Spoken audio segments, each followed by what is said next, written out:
մեր այն մայրերին, ովքեր տանը երեխա են մեծացնում ու չեն աշխատում, սիրելի մայրեր, ձեր տարիների չարչարանքը, բալիկ մեծացնելը, երեխա դաստիարակելը չպետք է կորի։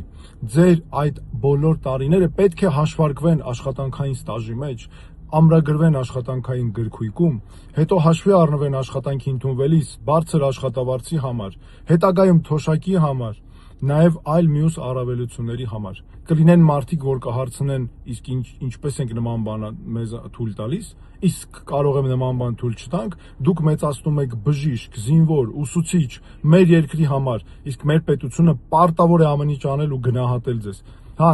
նաև մի կարևոր բան, այսքան տարի ես միշտ լսել եմ տնային տնտեսուհի բառը ու երբեք չեմ ընդունել այդ բառը իմ մեջ։ Հիմա ես ձեր քվեն ստանալու դեպքում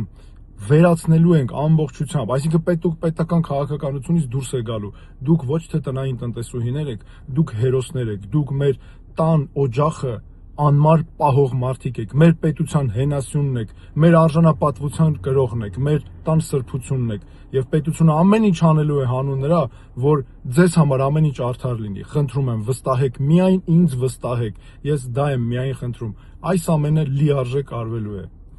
6-րդ քվեաթերթիկի օգտին, շնորհակալություն։